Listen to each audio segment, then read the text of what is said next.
Welcome back if you've been here before, and if you're new to the channel, welcome to Perry Unlikely, where we focus on real estate investing and financial freedom. So early this week, Grant Cardone dropped some news about bankruptcy and that he was losing everything and potentially even going to prison. So if you don't know who Grant Cardone is, he's a huge player in real estate syndication.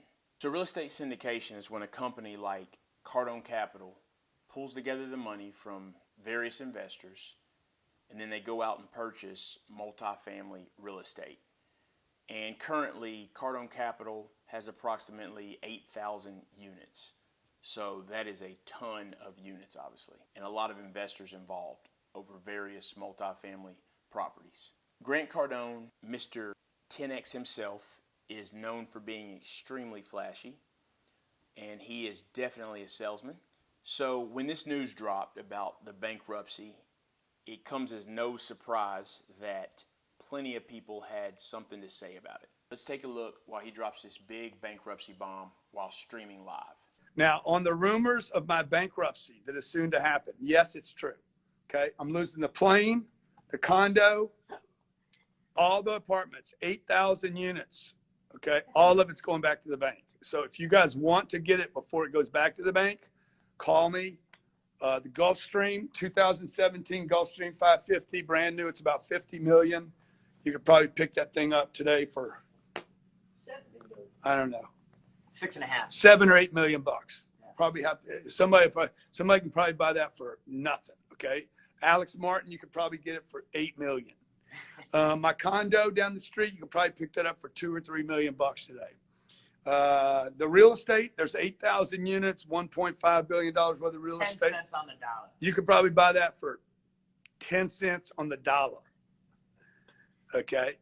So pick it all up, guys. And if you know a good bankruptcy lawyer that can protect me from going to prison, and particularly because I don't want to be on American Greed, man, I appreciate it. Just send me a link. I love you guys. God bless you guys. Be great. And hey, look, I'm pulling for you even when I go down, okay? I'm going down. I still be the talk of the town, motherfuckers. There you have it. Grant Cardone is losing everything. He may potentially be going to prison and also be on the next episode of American Greed. And as you can imagine, it didn't take long at all for videos to surface with people genuinely happy that Grant Cardone was going down. And I'm sure it's because of his flashy nature. So about a day later, after that video, Grant Cardone has another video come out, and we'll say it's an update on that bankruptcy. Hey guys, look, it's very, very difficult to get any attention right now, any attention at all, because of what? Wuhan, recession, contraction, airline industry, cruise liners, Donald Trump every day dominating the news. Then you got Cuomo, and then you got the state of California. I mean, you got so much for you. This company's going out of business, $10 trillion worth of new stimulus money, the stimulus this, the stimulus that. Dude, you guys getting stimulated. How do you get attention? How do you get attention in an environment that is that noisy? Guess what? You will have to get real noisy. You got to have an imagination. You got to start thinking about crisis. Look, it is unbelievable to me, but this is the way the marketing game plays. You got to drop bad news to get anybody to pay attention to you.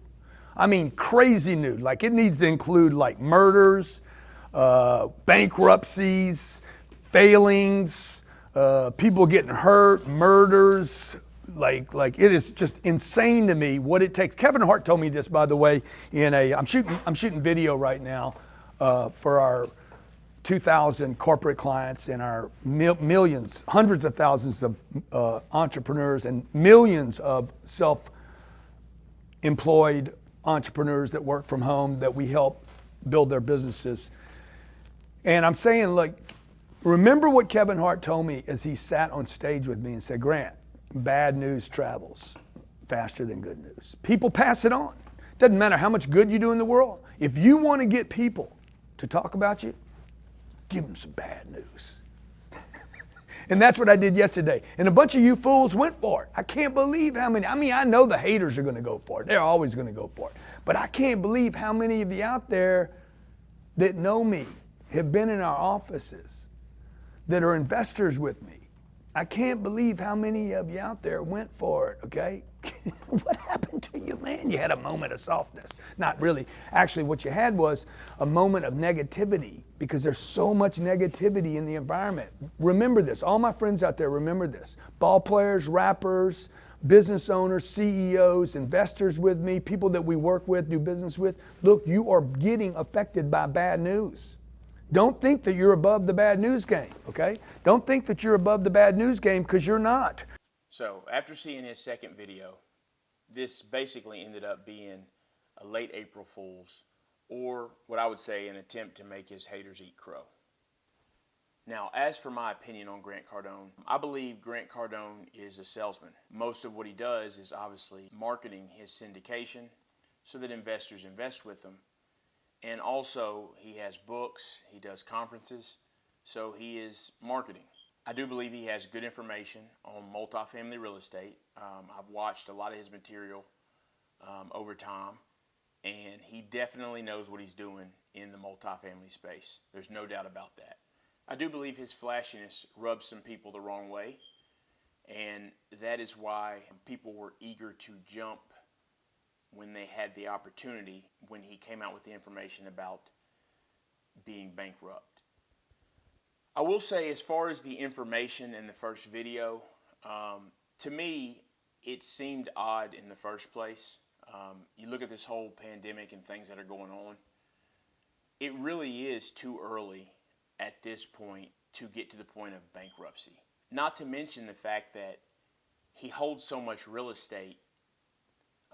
You would almost say that Grant Cardone is too big to fail. Now, that's not the truth, but this early in the game, the last thing the banks want is property back. Because with that amount, who would they sell them to? Now, mind you, they could sell them to somebody, but what it would take and what it would cost for them to take the properties back, it's the last thing they want to do. So we're barely into this pandemic, and it just didn't seem right. I mean, bankruptcy takes a while, but to the average person or someone who doesn't understand real estate, they may not know that. While doing this the way that Grant did it, got him a lot more attention. I myself would not have done it that way. You have to think about it. He has tons of investors. When he put this message out there, I'm sure if some of them saw it, they were worried sick, thinking what's going to happen to them, because a lot of their money is tied up into it, especially at a time when the economy is going through such a serious situation anyway. I do get the point Grant makes about negative information traveling faster than positive. Of course, you can turn on the news and you can see at any given time it seems there's nothing but negative. At the same time, I don't believe you have to resort to stories about murder or injury or harm or things like that to try to have a positive marketing impact on your company. So personally, that's not the direction I would have went, but I don't really have anything bad to say about Grant. Listening to his story, he's overcome quite a bit from drug addiction and a really low point in life to where he's at now. So I can see why he celebrates that. Just may not be in the fashion that some people choose to celebrate, or celebrate themselves, if you will. So to sum it up, I will say people did rush with that information a little too quickly, put videos out there, and they ended up being wrong. So there may be a lesson on that side as well. Ultimately, with Grant Cardone, I think there's enough good information to where if you're one of the people who don't like the flashiness and the way that he comes across, you can leave that, but you can still take the good things, the good information that he does and puts out quite a bit, actually. And if you do listen to some of the shows he does, you will see that the guy does know his stuff. I mean, there's no doubting that. I don't know anyone who would tell you he didn't. Thank you for taking time to watch. And if you'll take one more second and smash the like button and subscribe.